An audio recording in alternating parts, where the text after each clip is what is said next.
For more on the UNGA, I'm joined live from UN headquarters by VOA's Veronica Balderas Iglesias. Veronica, give us more of the highlights of President Biden's speech earlier today. Good morning, Esther. Yes, well, he highlighted the importance of having a united front to denounce this invasion of Ukraine by Russia. He said it is very important to provide more international support.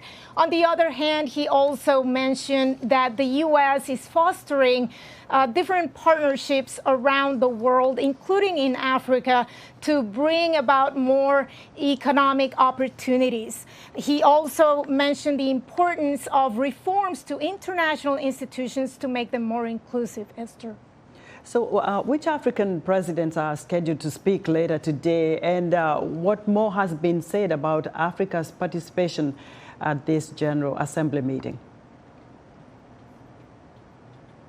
Well, we have, for instance, South Africa, we have Senegal, Nigeria. They will be speaking about issues like inflation, like hunger, as well as climate change. We must remember that at the beginning of September, we had the first African Climate Summit, and so that is going to be one of the topics that will be highlighted. Also, the African coups are in the agenda already. The President of the General Assembly, Dennis Francis, was mentioning the importance of finding those root causes, analyzing them, and addressing them. Veronica, there have been dual crises in Morocco and Libya. Has this been mentioned so far at the Assembly? Yes, as well, Dennis Francis was offering condolences to the people that were affected and emphasizing again the need to provide relief and help those vulnerable communities that are facing the devastating effects of climate change with some infrastructure that will help mitigate those effects and also to adapt to this changing climate. Esther. Veronica, we heard a young woman speak about the youth agenda. What more we expected to hear as the week moves on and more topics are discussed at the UN General Assembly?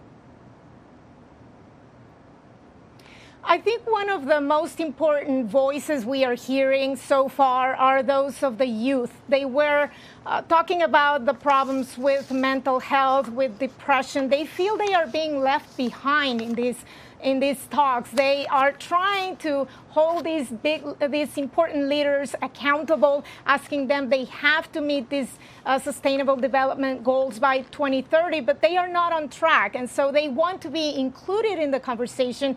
And especially, again, climate change is a big topic. They want to be able to find solutions together with these important leaders, Esther.